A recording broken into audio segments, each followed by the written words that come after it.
Assalamualaikum dan selamat petang kepada semua ibu bapa tahun 1 2021.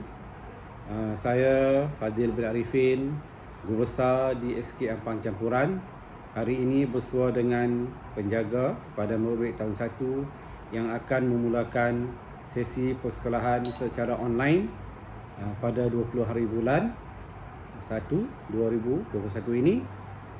Apa yang saya ingin menerangkan kepada ibu bapa semua adalah hari ini untuk tahun ini permulaannya kita akan menggunakan satu modul transisi yang dibangunkan oleh Majlis Guru Besar Hulu Langat dan Majlis Guru Besar Selangor. Dan modul ini dibangunkan oleh guru-guru pakar yang tahu tentang perkembangan kognitif di kalangan murid-murid, dan mereka ini bergabung menghasilkan satu modul yang amat sesuai digunakan oleh murid-murid sekolah di Selangor, bahkan menjadi satu contoh untuk dibangunkan oleh Kementerian Pendidikan Malaysia, mengambil contoh dibangunkan transisi ini untuk seluruh murid-murid di Malaysia. Apa yang ada dalam kandungan buku ini adalah amat sesuai untuk mengambil kira bahawa kesesuaian murid sebelum ini mungkin agak manja, sebab sebelum ini yang barangkali pernah bersekolah di peringkat prasekolah, mereka dibimbing banyak oleh ibu bapa dan guru-guru di prasekolah.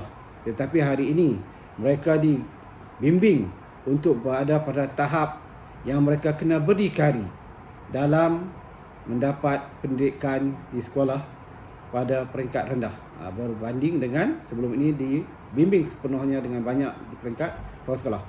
Dan untuk mereka sesuai dengan pendidikan di sekolah, seperti abang dan kakak mereka yang berada di darjah 2, 3, 4, 5 dan 6 ini, terkadang-kadangnya mereka dulu senang di sesi petang atau sesi pagi. Hari ini kita kumpulkan tahun 1 di SK Ampang Campuran, semuanya di sesi pagi. Dan di dalam buku ini ada bahan-bahan yang mereka perlu belajar dan menjadi kegemaran mereka untuk disesuaikan dengan tingkah laku seorang pelajar darjah 1 untuk mematangkan mereka di sekolah. Sebagai contohnya, saya bagi contoh yang mudah. Dulu kalau di kelas prasekolah, mereka tidak perlu membeli makanan. Tetapi bila mereka di sekolah rendah, sebagai murid darjah 1, mereka akan dijadikan diri mereka boleh berdikari untuk beli makanan di kantin sekolah. Contoh yang lainnya, dulu mereka pergi tandas di prasekolah adalah dalam kawasan lingkungan bilik darjah mereka. Tetapi hari ini di sekolah, tandas murid adalah berasingan dengan kelas atau bilik darjah mereka. Itulah contoh di mana mereka perlu berdikari seperti murid lain juga yang mana mereka telah sedikit dewasa daripada prasekolah. Dan walau bagaimanapun, ada juga step atau langkah-langkah tertentu di dalam buku ini untuk memberi tambah nilai dan kematangan pada mereka supaya mereka terbiasa dengan ciri-ciri semasa mereka di prasekolah dan juga di alam darjah 1. Sebagai contoh, masih ada lagi permulaan, di peringkat permulaan mereka mengenal huruf, mereka mengenal huruf, mereka membentuk huruf untuk menjadi huruf yang sepenuhnya, dan ini mereka belajar di peringkat prasekolah dahulu. Dan ada di antara mereka yang memang dah datang sekolah ini boleh membaca, tetapi ada juga yang belum mahir membaca. Namun begitu, dengan kesesuaian ini mereka belajar dengan seronok untuk belajar, dan mereka tidak ada rasa pelik, rasa canggung, rasa aneh bila ada belajar. Ini macam ni, aktiviti menggambar, ini mudah. Ini perkara yang ada dalam prasekolah dahulu dan mereka terlalu ini. Daripada tahap yang lebih mudah kepada tahap yang lebih sukar sedikit, ada Keputusan Jawi, ada bahasa Inggeris, ada macam subjek dalam ni. Ini subjek bahasa Inggeris juga, ada macam-macam subjek dalam satu buku. Saya difahamkan buku ini dicetak dan dibekalkan seorang untuk dijual. Ini bukan bekalan buku teks, ini adalah antara salah satu kaedah yang kita dapati sangat sesuai untuk murid, dan buku ini dijual untuk setiap murid memiliki buku ini. Mereka tak rasa boring. Jadi kita telah membuat keputusan mengedar buku ini, dan kita harap buku ini dapat digunakan di sekolah, di rumah nanti untuk transisi ini bersama bimbingan ibu bapa kalau dapatlah. Kalau tak dapat, kita nak biar murid berdikari Tengok macam mana dia buat, kita bantu dia juga supaya dia seronok. Dan buku ni boleh dihantar kepada guru. Namun begitu, ada juga, ini mengambil masa 2 minggu, lebih kurang 2 minggu. Tetapi kalau ikut budi bicara guru tersebut, nak lebihkan pun boleh. Sebab kita bergantung pada kesesuaian pada muridnya lah. Bagaimana pula kalau hari ini tuan ambil, anak tuan tidak dapat mengikuti pendidikan ni kerana mungkin dia tidak sihat. Itu tidak mengapa. Boleh maklumkan kepada guru kelas tersebut tentang situasi anak anda. Dia boleh beri, guru boleh berikan masa yang sesuai untuk anak-anak ni belajar, menyiapkan buku kerja. Arahan-arahan kepada buku ini adalah tertakluk sepenuhnya kepada guru kelas. Guru yang mengajar, boleh mengajar pada hari tersebut, tertakluk. Dan tentunya untuk pengenalan kepada ibu bapa juga yang tidak ada anak sebelum ni, dulu anak yang tidak ada pengalaman anak darjah 2 dan 3, mungkin tahun pertama anak hantar sekolah, kita nak tekan bahawa satu kaedah yang dipanggil PBD, Pentadsiran Bilik Darjah. Ini dikuasai sepenuhnya oleh guru yang mengajar anak-anak tuan-tuan dan puan-puan. Maksud PBD ialah kita menggantikan peperiksaan yang diperkenalkan akhir tahun, peperiksaan pertengahan tahun, peperiksaan ikut bulanan, supaya PBD ini menilai sebenar tahap kebolehan murid-murid tersebut di segi kepimpinan dia, kerjasama dia, kebolehan dia mematuhi arahan, disiplin murid, kebolehan berbahasa, kemudahan dia boleh bertanya, dia boleh menjawab. Itu semua diambil kira sebagai penilaian oleh guru-guru. Murid ini ada respon aktif dalam kumpulan, dalam bilik darjah, disiplin yang baik. Itu semua ada nilai-nilai yang diberikan oleh guru-guru sebagai markah yang dicapai oleh murid tersebut. Begitu dengan disiplin dan kekemasan. Semua ni diambil kira. Kalau dulu kita hanya bergantung, yang terbaik itu adalah pada ujian akhir tahun, dipanggil peperiksaan akhir tahun. Hari ini kita tidak bergantung lagi pada akhir tahun, kerana mungkin kita bergantung akhir tahun dia. Pada waktu tersebut mungkin murid itu sakit. Dia sakit. Hari-hari lain semua dia cegah elok baik, boleh jawab, tetapi hari periksa tu, seminggu periksa tu, dia jatuh sakit, dia tidak sihat. Maka oleh kerana itu, kalau kita mengambil markah tersebut sebagai tidak adil kepada murid tersebut, kerana dia datang exam pada tahun tersebut dan sakit. Jadi kita ambil PBD ini ikut hari tu dia belajar, minggu tu dia capai tak. Minggu depan kita uji lagi untuk kemahiran yang lain kan. Minggu depan kita. Jadi tiap-tiap masa mereka ni diuji dan markah kebolehan mereka diambil. Jika sekiranya kita dapati bahawa kemahiran tertentu, kemudian kemahiran dia mewarna tu tidak dicapai, maka kita akan buat satu kaedah dibantu supaya dia kuasai kemahiran tersebut. Itu di mana dinamakan PBD. PBD ini kita menilai murid setiap masa supaya kita tahu kebolehan murid tersebut untuk menguasai pendidikan yang diajar. Kemahiran diajar tu murid capai atau tidak. Kalau tak, guru tersebut ada pilihan untuk membantu, mengulang kaji, menambah nilai lagi apa yang perlu. Kalau murid tu tersangat mahir, maka kita sediakan kemahiran-kemahiran yang lebih tinggi supaya dia dapat seronok belajar, dia untuk benda yang lebih mencabar. Dan itulah yang dinamakan PBD. Jadi kita minta tuan-tuan dan perempuan sama-sama menyokong usaha Kementerian Pendidikan hari ini untuk membangunkan murid kita lebih hebat. Dan saya memang ada dapat respon daripada parents sendirilah yang mengatakan pendidikan murid hari ini walaupun pada peringkat rendah primary school, tapi kemahiran diajar itu sangat tinggi. Contohnya kemahiran bahasa Inggeris sendirilah kadang-kadang sangat tinggi, lebih tinggi peringkat menengah, bahkan tahap tu sangat teruji kalau dibandingkan di budak universiti sekali kan. Kerana dia ambil kira bahawa spelling pun dia ambil kira, bentuk huruf dia ambil kira, tanda-tanda bacaan dia ambil kira untuk diberikan markah.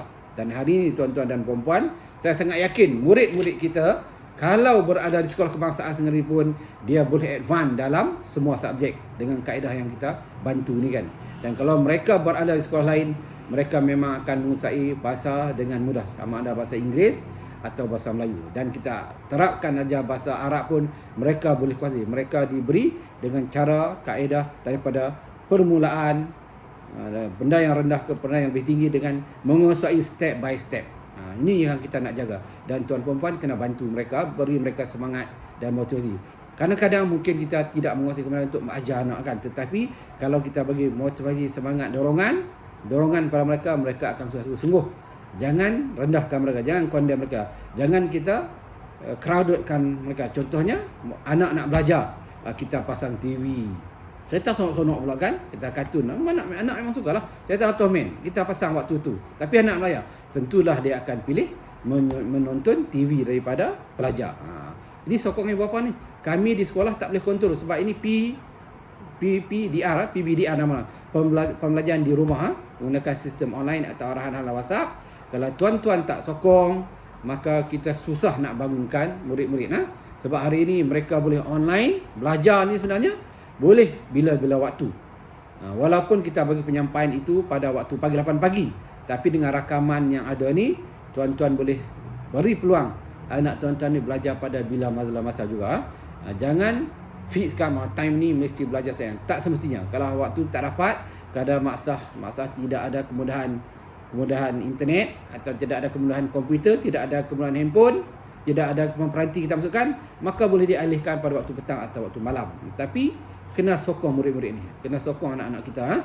Dan insya-Allah hari hendak atau tidak, kita terpaksa menghadapi situasi belajar menggunakan kaedah bersemuka melalui media sosial. Kita tak boleh datang ke sekolah seperti dulu-dulu yang kita lalui.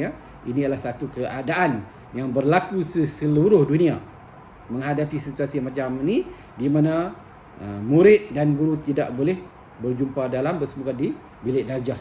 Memang saya ada dengar komen daripada ibu bapa yang sebelum ni, anak-anak IPR Negeri 1 ni kalau boleh, katanya lah, kalau boleh biarlah anak ni datang ke sekolah nak berjumpa dengan cikgu untuk belajar cara itu memang betul tak ada hakikat.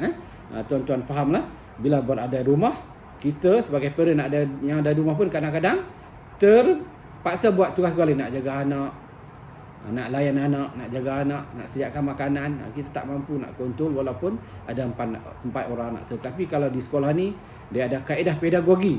Guru boleh berhadapan dengan 45 orang murid dalam 1 jam atau 2 jam. Kaedah pedagogi ni kita ada satu disiplin yang mana tuan-tuan kena sokong. Orang kata guru tak boleh garang, guru tak boleh merotan, guru tak boleh pukul. Sebenarnya itu semua ada kaedah-kaedah pendidikan anak yang sesuai ikut keadaan. Ada murid dia kena bagi arahan, ada murid kena tegas, ada murid cakap saja dia boleh buat, ada murid kena tinggikan suara sikit, baru dia nak buat.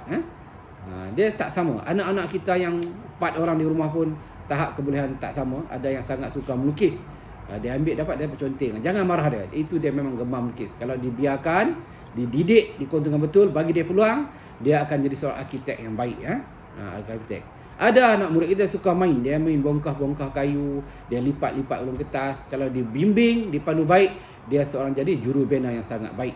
Kalau kita halang dia, nak kena tukar dia punya minat tu ke arah lain, itu yang berlaku pertenggangan, berlaku konflik di antara murid. Dia tak nak belajar, sedangkan apa dia buat itu adalah satu bentuk pelajaran yang dia suka. Dia akan capai keseronokan belajar. Kita bagi dia peluang, dia akan berjaya dalam bidang-bidang tertentu. Bukan dengan kontrol kita 100%. Bukannya kita kawal, tapi bagi dia peluang, bina kemahiran dia, pupuk nilai semangat dia. Kalau dia mau belajar, itu juga alhamdulillah. Apa yang nak dicapai itu adalah future tu kita belum tahu, tapi yang pentingnya dia berjaya dalam berbagai bidang. Ada yang akan jadi pensyarah, ada yang akan jadi usahawan, ada yang akan jadi pemimpin, ada yang akan jadi pegawai uniform. Macam-macam boleh jadi, macam-macam boleh dengan pendidikan hari ini yang membentuk siasat mereka. Apa yang ada kepada kita, kita bagi dorongan. Begitulah kami di sekolah sebenarnya pun, kami juga sebagai guru, kami juga sebagai ibu bapa, kita bagi dorongan. Kita tak sempat pun nak mengajar anak sendiri, walaupun kita cikgu. Kita bergantung pada guru mereka juga untuk ajar mereka, untuk pastikan mereka buat semua latihan-latihan yang diberi, untuk pastikan mereka bersama dengan kawan-kawan bekerjasama untuk membangunkan modul-modul dan projek di sekolah. Yang cikgu bagi, kita tak mampu sebab kita berhadapan dengan murid-murid setiap masa. Masa kita panjang di sekolah dan dokumen mereka tu kita bawa pula nak menanda di rumah, dan malam kita keletihan nak tunai pula tanggungjawab di rumah, nak masak, nak kemas rumah, nak beri makan anak, semua tu. Kalau yang perempuan nak jaga suami lagi, macam-macam. Kalau ada suami nak layan kehendak family yang lain, family mak ayah pun nak kena layan kan, ipar dua pun macam-macam lah. Jadi semua ada cabaran. Jadi ini bukan halangan untuk kita semua menjadikan anak-anak kita ni sebagai orang yang berjaya pada akan datang. Jadi saya sangat berharaplah kita ada 198 orang murid darjah 1, dan tuan-tuan ni akan berkenalan lah dengan anak orang ni, parent ni dia ada anak dia. Sebenarnya anak-anak ni menyatukan kita dengan sahabat-sahabat kita yang lain. Dia akan beritahu ini kawan baik dia. Kalau kawan baik dia, siapa ayah dia, siapa mak dia. Kita kena interaksikan dengan baik dengan ibu bapa mereka ya. Kadang-kadang anak ni di sekolah dia suka kawan dengan kawan tu, dia minat. Berilah peluang untuk anak-anak kita beri hadiah untuk kawan dia ketika hari jadi apa-apa kan, atau dia balik kampung nak hadiahkan kawan dia buah mangga, beri peluang. Ajar anak mereka, ajar anak kita berterima kasih. Ajar anak kita menghormati kawan-kawan. Ajar anak kita menyambung silaturahim dengan kawan-kawan dia dalam kelas. Dengan guru-guru juga. Berilah bentuk hadiah. Ini semua pendidikan, nilai-nilai murni yang kita ajar pada anak-anak kita. Dia juga bermula di rumah. Guru membimbing dalam hari ini, ibu bapa juga terlibat. Jadi itu, sekian dulu daripada saya, Guru Besar SK Ampang Caburan. Lain kali kita akan berjumpa lagi orang-orang lain ya. Saya mohon maaf tidak dapat jawab semua WhatsApp tuan-tuan dan puan-puan. Sebab itu kita wujudkan grup-grup kecil untuk tuan-tuan boleh selesaikan masalah. Guru Besar tak mampu sebab saya hari-hari berhadapan dengan arah-arahan daripada PPD KPM setiap masa. Walaupun cuti, walaupun malam kena buka online, kena jawab semua. Jadi pertanyaan dia tuan-puan tidak dapat semua. Saya minta sokongan PIBG untuk menjawab apa-apa pertanyaan yang kita tak faham, dan sama-sama kita cari maklumat dalam Google bagaimana kita nak selesaikan satu perkara. Dan berkaitan dengan yang bertanya dengan saya tentang PIBG, tuan-tuan boleh direct dengan mereka. Dapatkan nombor telefon WhatsApp yang ada ni. Kalau paling tidak pun tuan-tuan berhubunglah dengan guru dalam kelas anda. Satu guru kelas, satu guru yang dalam kelas sebab dia mengajar subjek lain. Mungkin guru kelas tu mengajar BI, tetapi guru kelas lain, guru yang lain dalam kelas anak anda tu mengajar matematik, mungkin mengajar bahasa Arab. Sebab saya sebagai guru besar pun panggil mereka berhadapan dia, tanya beberapa perkara yang ada perkara yang kita tidak faham.